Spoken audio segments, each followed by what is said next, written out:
ان کی بیٹیوں کا جب ریپ ہو جائے تو وہ چلاتے ہیں۔ اسلام وہ ہے جو ہر ایک کی بیٹی کو بیٹی کا ہی درجہ دیتا ہے، ایک عظیم خاتون کا ہی درجہ دیتا ہے۔ زنا چاہے بالجبر ہو بالرضا ہو، دونوں زنا ہے، یعنی زور زبردستی کیا ہوا زنا ہی ہے، خوشی سے کیا ہوا اور بڑا گناہ ہے، اور بڑا گناہ ہے، اس میں اور زیادہ ہلاکت ہے۔ اس کے متعلق حدیث پاک میں ہے زانی کے لیے 15 عذابات ہیں، 15 عذاب ہیں، 5 دنیا میں دیے جائیں گے، 5 قبر میں دیے جائیں گے، اور 5 قیامت کے دن دیے جائیں گے۔ یہ 15 عذابات وہ جھیلتا رہے گا زانی، 5 دنیا میں، 5 قبر میں، اور 5 قیامت کے دن۔ جو سب سے بڑا عذاب ہے اس کے لیے، میں نے جو سمجھا، یہ 15 کی میں اگر تفصیل بیان کروں تو بہت لمبا ٹائم جائے گا۔ یہ 15 عذابات کیا کیا ہیں؟ دنیا میں جیسے اس کے رزق کی برکت ختم ہوگی، اس کے چہرے کی رونق اٹھا لی جائے گی، اور جو 5 عذابات اس کے دنیا میں ہونے والے ہیں، اس طرح سے 15 عذابات میں جو سب سے بڑا عذاب میں نے جو سمجھا وہ یہ ہے کہ قیامت کے دن رب تعالیٰ اس کی طرف نظر بھی نہیں فرمائے گا۔ یہ سب سے بڑا عذاب نہیں ہے تو اور کیا ہے؟ اور نبی پاک صلی اللہ تعالیٰ علیہ وسلم کی بہت ساری حدیثیں ہیں کہ اللہ تعالیٰ اس کو نہ عرش کا سایہ عطا فرمائے گا اور نہ اس کی طرف نظر فرمائے گا، بلکہ یہ فرمایا کہ جنت 500 سال کی مسافت سے اس کی خوشبو آ رہی ہوگی، لیکن زانی وہ خوشبو بھی نہیں سونگھ سکے گا۔ بڑی سخت سزا ہے۔ اور میرے عزیزو، اس سورہ میں اللہ تعالیٰ نے کئی مرتبہ یہ زانیوں کا ذکر فرمایا، الزانیۃ والزانی فاجلدوا کل واحد منہما 100 جلدہ، 100 کوڑے مارو، ولا تأخذکم بہما رأفۃ فی دین اللہ، اور اللہ کے دین میں کوئی ہمدردی مت لینا، یہ بھی حکم ہے۔ کسی کے ساتھ نرمی مت کرنا، ایسے اگر کسی کے ساتھ ہو گیا ہے تو ان کنتم تؤمنون باللہ والیوم الآخر، اللہ فرما رہا ہے اگر تم اللہ اور آخرت پر ایمان رکھتے ہو تو ذرا برابر بھی نرمی نہ لینا اس پر۔ وہ اور دوسرا ایک اور سخت حکم یہ ہے وَلْيَشْهَدْ عَذَابَهُمَا طَائِفَةٌ مِّنَ الْمُؤْمِنِينَ، زانی اور زانیہ کو چپکے سے کہیں سزا مت دے دینا، بلکہ اللہ فرما رہا ہے ان دونوں کے عذاب پر پورے مومنوں کو گواہ بناؤ، سب کے سامنے ان کی سزا ہو۔ آپ کو پتہ ہے نبی پاک صلی اللہ تعالیٰ علیہ وسلم کے صحابہ میں حضرت ماعز اسلمی کا نام ملتا ہے، ایک صحابی تھے۔ یہ ایک دن روتے ہوئے بارگاہ رسالت میں آپ صلی اللہ علیہ وسلم میں آئے، کہا آقا مجھ سے گناہ ہو گیا ہے۔ حضور نے فرمایا کیا ہوا؟ کہا کہ میں بتا نہیں سکتا۔ حضور نے پھر پوچھا بتاؤ تو صحیح کیا ہوا؟ کہا بولتا ہوں تو منہ کو کلیجہ آ جاتا ہے، کلیجہ منہ کو آ جائے اس طرح کی چیز ہے میں نہیں کہہ سکتا۔ حضور نے فرمایا بتاؤ ماعز تمہارے لیے ہم ذریعے حل تلاش کر کے بتا دیں؟ انہوں نے کہا یا رسول اللہ مجھ سے زنا ہو گیا ہے۔ اتنا کہنا تھا نبی پاک صلی اللہ علیہ وسلم نے اپنا چہرہ پھیر لیا، صحابی ہیں حضور کے، خطا ہو گئی میرے آقا لیکن آیا ہوں آپ کے دربار میں۔ جب حضور نے اپنا چہرہ پھیر لیا اب بچا کیا تھا؟ اب وہ رونے گڑ گڑانے لگے، قدموں میں گر گئے، اتنا روتے رہے اتنا روتے رہے۔ اسی کو شاید امام اہل سنت فاضل بریلوی نے ترجمانی میں اشعار میں یوں کہا ہے یا رسول اللہ تجھ سے جو منہ چھپاؤں تو کروں کس کے سامنے، کیا اور کسی سے توقع نظر کی ہے؟ بد ہیں تو آپ کے، بھلے ہیں تو آپ کے، ٹکڑوں پہ یہیں کے پلے ہیں رخ کدھر کریں؟ نبی پاک صلی اللہ تعالیٰ علیہ وسلم نے پھر ان کو اٹھایا اور پوچھا بتاؤ ہوش میں ہو، ہوش و حواس میں کہہ رہے ہو؟ حضور نے جب پوچھا کہا ہاں میں ہوش و حواس میں کہہ رہا ہوں۔ کہا تمہیں کوئی بیماری، کوئی غشی، کوئی نشہ تو نہیں؟ کہا نہیں میں ہوش و حواس میں کہہ رہا ہوں۔ 3 مرتبہ جب پوچھا تو انہوں نے اقرار کیا۔ صحابہ سے میرے آقا نے فرمایا دیکھو ماعز اقراری مجرم ہے، اسلام میں سزا ہے، یہ شادی شدہ ہے، لے جاؤ اس کو سنسار کر دو، سنسار کرو۔ خود میرے آقا صلی اللہ علیہ وسلم سزا میں تو نہیں گئے، صحابہ کے حوالے کر دیا۔ اب وہ مدینے میں ایک پہاڑی ہے جبل انم، وہاں پر لے جایا گیا اور پہاڑ کے اوپر سے ماعز اسلمی کو ڈھکیل دیا گیا۔ وہ لڑکتے ہوئے نیچے آئے، تھوڑا سا بہت اونچی پہاڑی نہیں ہے، وہ چھوٹی پہاڑی ہے۔ پھر وہاں سے جتنے صحابہ تھے ان سب نے پتھر مارنا شروع کیا اور سب اتنے پتھر برسائے گئے تھے کہ ماعز اسلمی کی روح نکل گئی، انتقال ہو گیا، زخمی حالت میں تھے۔ جب واپس آئے میرے آقا صلی اللہ علیہ وسلم غمگین تھے، اس وقت صحابہ سے پوچھ رہے تھے بتاؤ ماعز کے ساتھ کیا کیا تم نے؟ کہا حضور سب ان کو سنسار کر رہے تھے۔ ایک صحابی آگے بڑھ کر کہتے میرے ہاتھ میں اونٹ کی ہڈی تھی، وہ لے کر کے میں نے مارا تو ماعز کی کھوپڑی پر لگ گیا، خون کا فوارہ اچھل کر میرے بدن پہ آیا۔ میں نے یہ کہا یہ کس پاپی کا خون لگ گیا، یہ کس خطا کار کا خون لگ گیا؟ میں کپڑے جھاڑ کر کے باہر آ رہا، میرے آقا صلی اللہ تعالیٰ علیہ وسلم کو بڑا غم ہوا، کھڑے ہو گئے، کہا یہ جملہ مت کہو، ماعز نے موت سے پہلے سچی توبہ کر لی۔ سزا تو دینی ہی تھی، اسلامی حکومت ہے تو سزا دی جائے گی، صرف توبہ کافی نہیں ہے۔ توبہ کر لی لیکن اب اس کے لیے برا جملہ مت کہو۔ میرے آقا نے فرمایا اللہ تعالیٰ نے ماعز کی سچی توبہ کی وجہ سے جبرائیل کو بھیجا اور یہ فرمایا یا رسول اللہ آپ کے غلام نے ایسی توبہ کی ہے کہ اس کی توبہ کے عوض اللہ نے پورے مدینے والوں کی گناہ معاف فرمایا، سب کی توبہ کے برابر فرما دیا۔ میرے عزیزوں سزا تو دی گئی۔ ایک اور صحابی آئے، وہ بھی آئی تھی بارگاہ رسالت میں آپ صلی اللہ علیہ وسلم میں، کہا کہ مجھ سے خطا ہو گئی ہے، حمل بھی تھا۔ حضور نے فرمایا جاؤ بچے کی ولادت کے بعد آؤ۔ بچہ پیدا ہو گیا، وہ بچہ کو 1 دن 2 دن کا بچہ تھا، وہ لے کر کے حاضر ہو گئی، کہا مجھے پاک کر دیجئے، مجھے پاک کر دیجئے۔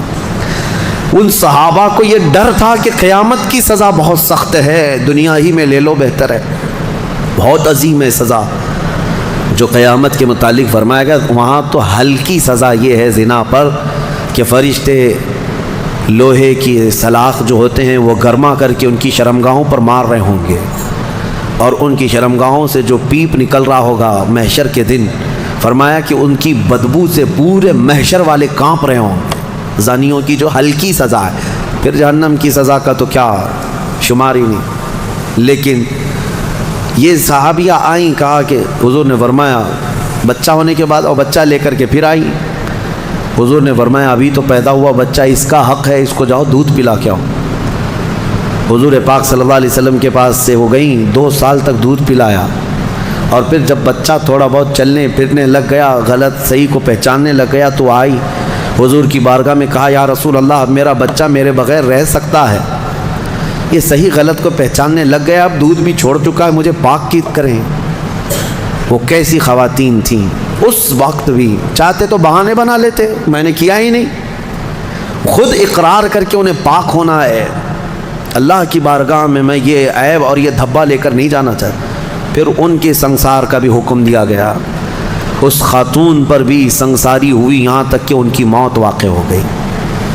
میرے عزیز و اسلام میں بڑی عظیم سزائیں ہیں، صرف میں یہ دنیاوی سزا آپ کو سنا رہا ہوں، اس سے گیس کر سکتا ہے آدمی دنیا میں جو ہائیسٹ سزا ہے اسلام میں وہ زنا پر ہے، لیکن یہ بھی کہا گیا ہے کہ یہ صرف اور صرف 100 میں سے 99 حصہ بھی اس کا یہاں سزا نہیں دی جا رہی، باقی 99 درجے زیادہ حشر کے دن اس کی سزا ہے۔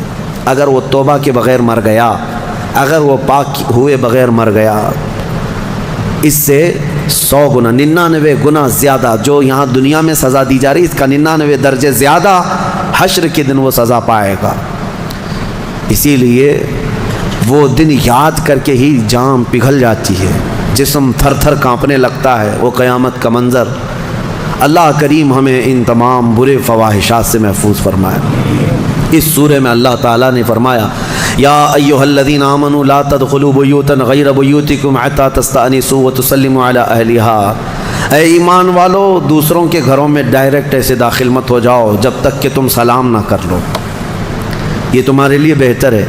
گھر میں جانے کے آداب میرا مولا سکھا رہا ہے، ڈائریکٹ گھس نہ جانا کسی کے گھر میں، سلام کرو پہلے، اور آگے پوچھ رہے ہیں، آگے کی باتیں بتاتا ہوں۔ دروازے پر کھڑے ہو کر کے دستک دو، 3 مرتبہ دستک دینا ہے، اگر 3 بار میں بھی جواب نہیں آیا تو فرمایا گیا واپس پلٹ جاؤ، اس کے پیچھے نہ لگ جاؤ۔ وَإِن قِيلَ لَكُمُ ارْجِعُوا فَارْجِعُوا، اگر کہہ دیا جائے کہ لوٹ جاؤ تو لوٹ جاؤ، اور لوٹ جانے کے لیے کچھ جگہ پر کہا جاتا ہے اور کچھ جگہ اشارے مل جاتے ہیں۔ جواب نہیں آ رہا ہے گھر کے اندر سے تو وہاں سے نکل جانا چاہیے۔ آگے آیت میں ہے لیس علیکم جناح ان تدخلوا بیوتا غیر مسکونۃ فیہا ومتاع لکم، ہاں ایسا کوئی گھر ہے جس میں کوئی رہتا ہی نہیں ہے تو اس گھر میں ایسی بغیر کسی کو سلام کیے ایسی داخل ہو گئے تو اللہ فرما رہا ہے کوئی گناہ نہیں ہے۔ تو تمہارا سامان رکھا ہوا ہے کسی گھر میں لیکن رہنے والے کوئی نہیں ہے۔ یہاں پر یہ احکام متفرع ہوتے ہیں، تمہارا ہی گھر ہے، تم نے کسی کو کرائے سے دے رکھا ہے، تب بھی تمہیں اس گھر میں جانے کی اجازت نہیں جب تک کہ کرایہ دار رہ رہے ہیں۔ باہر سے سلام کرو، اور سلام کرنے کے اہل نہیں ہیں تو دستک دو۔ ضروری نہیں ہے کہ صرف سلام کے ذریعے ہی سے لوگوں کو پہچانا جائے، سلام کے اگر اہل نہیں ہیں وہ لوگ جو رہ رہے ہیں تو دستک دو، اس لیے کہ کون کس حالت میں بیٹھا ہوا ہے یا بیٹھی ہوئے تمہیں اندازہ نہیں۔ یہاں تک کہ حکم یہ ہے کہ دروازے پر دستک دے کر کے دروازے کے بالکل سامنے کھڑا ہونا بھی یہ درست نہیں، بلکہ فرمایا گیا دائیں جانب ہو جاؤ یا بائیں جانب ہو جاؤ، اس لیے کہ اگر کوئی خاتون دروازہ کھولے تو تمہارا آمنا سامنا نہ ہو جائے۔ یہ اسلام ہے۔ اور آگے اس کے فوراً آیت آتی ہے، اے محبوب آپ فرما دیں مومنین سے، یغضوا من ابصارہم ویحفظوا فروجہم، اپنی آنکھیں نیچی رکھیں، اپنی شرمگاہوں کی حفاظت کریں۔ زنا کی ابتدا آنکھوں سے شروع ہوتی ہے، آنکھوں سے ہوتی ہے، اور اللہ تعالیٰ نے وہیں پر بند باندھ دیا۔ نہ تمہاری آنکھیں بہکیں نہ تمہارے باقی کے اعضاء بہکیں، تم اپنی آنکھوں کی حفاظت کرو۔ نہ دیکھا ہوتا تو جسم کے اندر جذبات نہیں آتے، جسم کے اندر یہ خواہشات نہیں آتے، یہ فواہشات نہیں آتے۔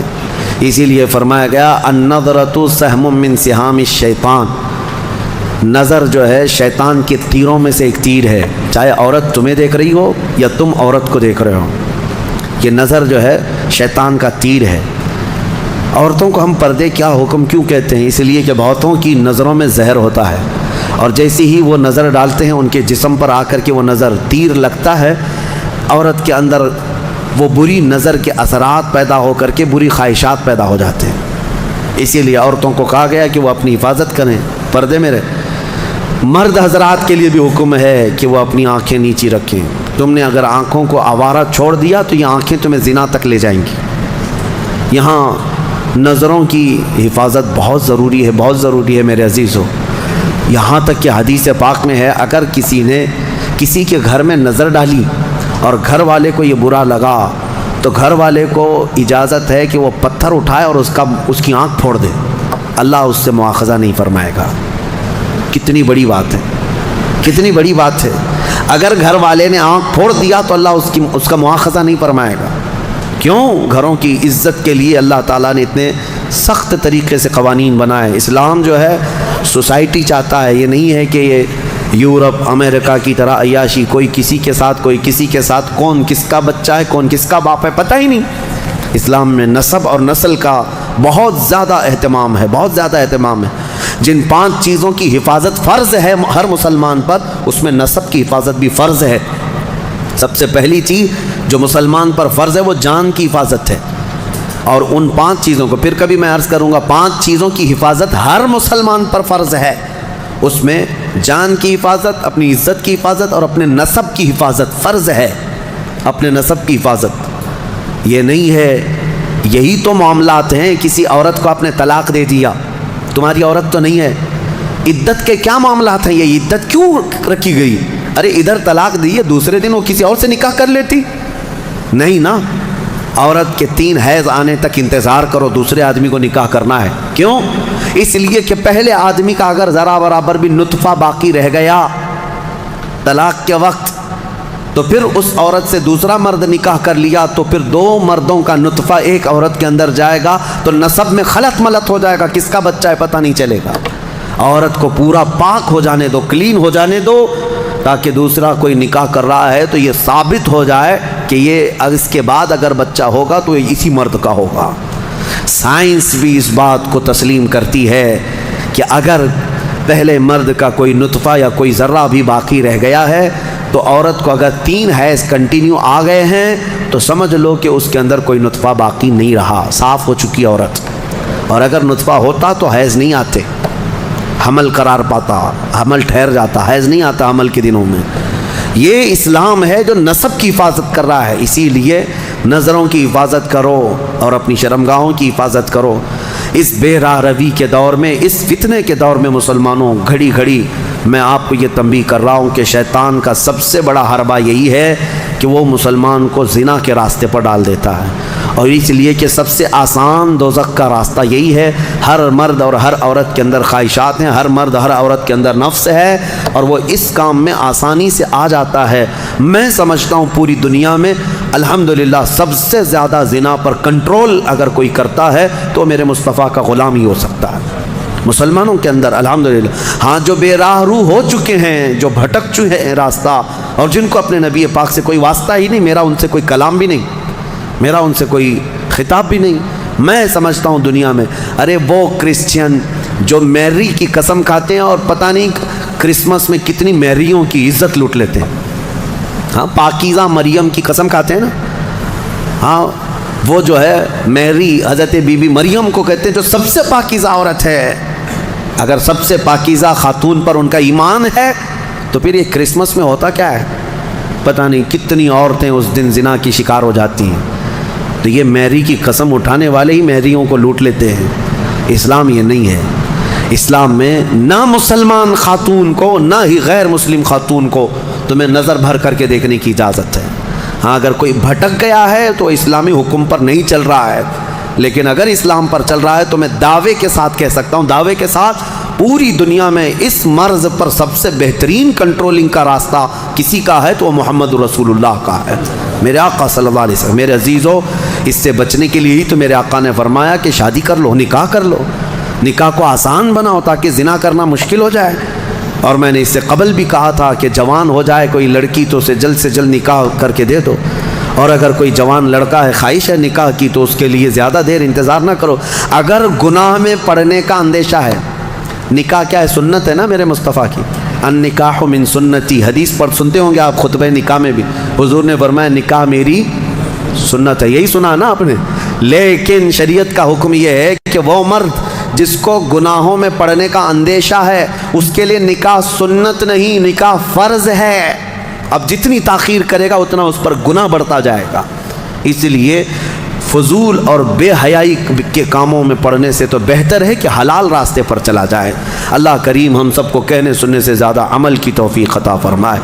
اس سورہ نور میں جو ایک بہت بڑا عظیم واقعہ تھا اس کو میں کہہ نہ پایا، سیدہ ام المومنین طیبہ طاہرہ عائشہ صدیقہ رضی اللہ تعالیٰ عنہ میرے آقا کی رفیق حیات، بلکہ وہ محبوبہ رسول تھیں، ان پر ایک الزام لگایا تھا منافقین نے، اس کا دفاع کیا میرا مولا، اور آیت نازل فرمایا شان عائشہ میں، صدیقہ طاہرہ کی شان میں آیت نازل ہوئی۔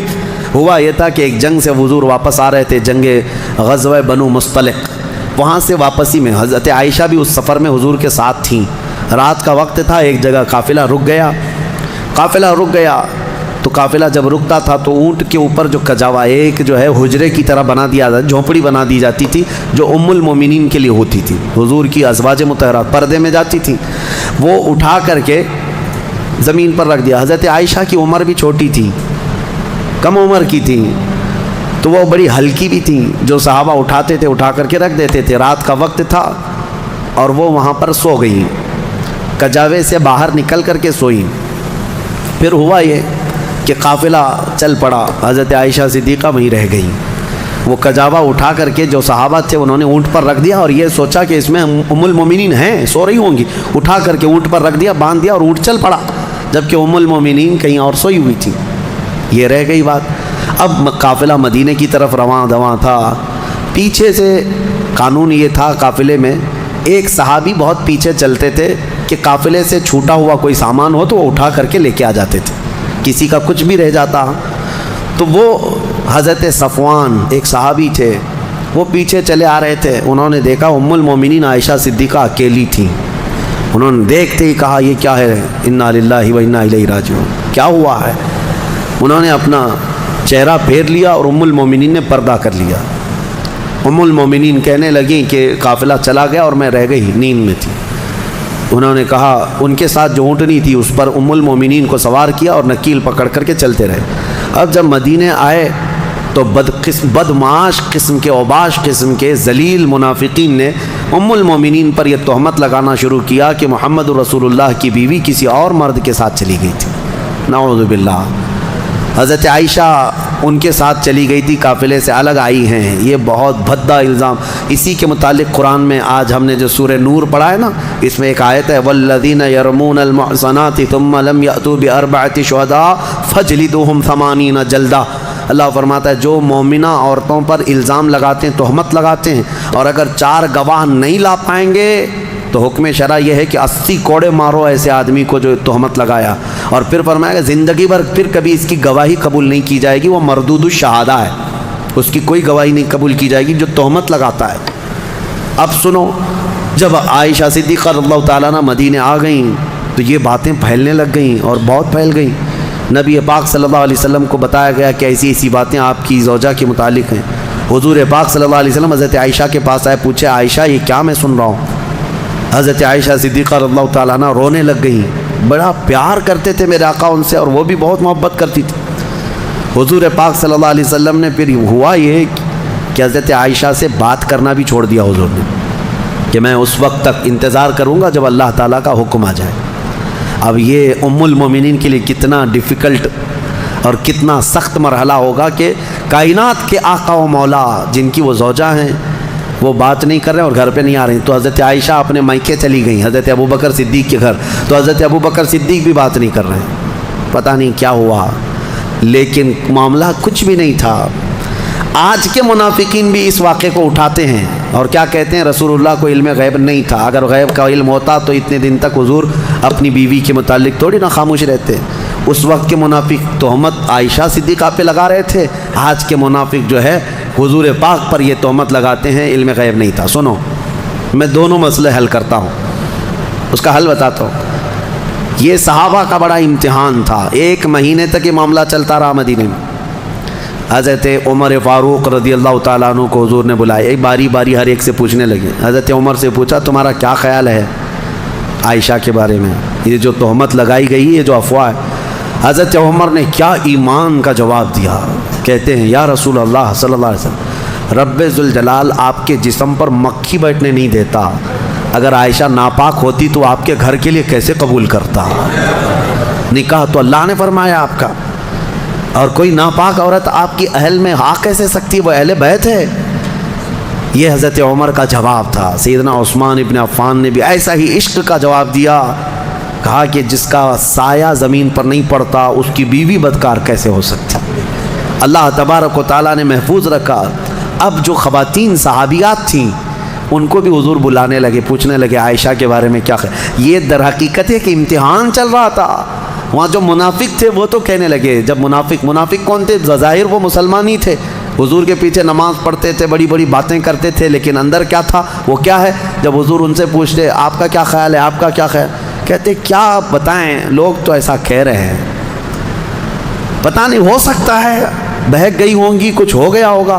یہ منافقین کے جوابات تھے، یہ منافقین کے جوابات۔ ایسے بہت سارے لوگ ہیں، ہم کو تو نہیں معلوم لوگ، لیکن لوگ کہہ رہے ہیں ایسا ہوگا۔